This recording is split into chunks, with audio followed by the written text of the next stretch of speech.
అసలు ఉత్తరాంధ్రకి పట్టిన శని ఈ సైకో జగన్ 3 రాష్ట్రాల పేరుతో 3 ముక్కల ఆటలు ఆడుతున్నాడు. నేను ఇక్కడ మిమ్మల్ని అందరిని అడుగుతున్నా, ఉత్తరాంధ్రకు ఒక్క పరిశ్రమను తీసుకొచ్చాడా? ఒక్క ఉద్యోగం కల్పించాడా? ఇప్పుడు 500 కోట్ల రూపాయలు ప్రజల డబ్బు ఖర్చు పెట్టి ఏకంగా విశాఖపట్నంలో ప్యాలెస్ కట్టాడు ఈ సైకో జగన్. ఈ డమాబుస్ ఎమ్మెల్యే ఇంటర్వ్యూ నేను చూసా. ఆయన పదే ఒక మాట అంటున్నాడు, ఆయనకి రాజకీయ భిక్ష పెట్టింది అన్న ఎన్టీఆర్ అని. డమాబుస్ ఎమ్మెల్యేని అడుగుతున్నా, అదే అన్న ఎన్టీఆర్ కూతుర్ని శాసనసభ సాక్షిగా అవమానిస్తే అసలు నువ్వు పీకిందేంటి, చేసిందేంటని సభాముఖంగా నేను అడుగుతున్నా.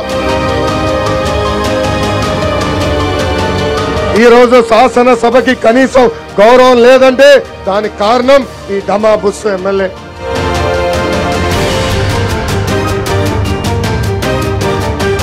ఒక స్పీకర్ గా డమాబుస్ పనిచేస్తుంటే అసలు నియోజకవర్గ అభివృద్ధి ఎలా ఉండాలి?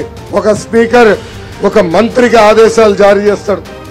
అలాంటిది సొంతంగా ఆదాయం ఎలా పెంచుకోవాలని ఆలోచిస్తున్నాడు తప్ప ఆమదాల వలస గురించి ఏనాడు ఆయన పట్టించుకోలేదు. ఈ సభాముఖంగా ఆయనకి నేను ప్రశ్నిస్తున్నా, ఏనాడైనా ఆమదాల వలస గురించి మీ ముఖ్యమంత్రి జగన్ ని మీరు అడిగారా? ఒక లేఖ రాశారా? ఒక రోడ్ శాంక్షన్ చేశారా అని అడుగుతున్నా, సవాల్ ఇస్తున్నా. మేము ఆమదాల వలస అభివృద్ధి గురించి చర్చించడానికి సిద్ధం, మీరు సిద్ధమా అని.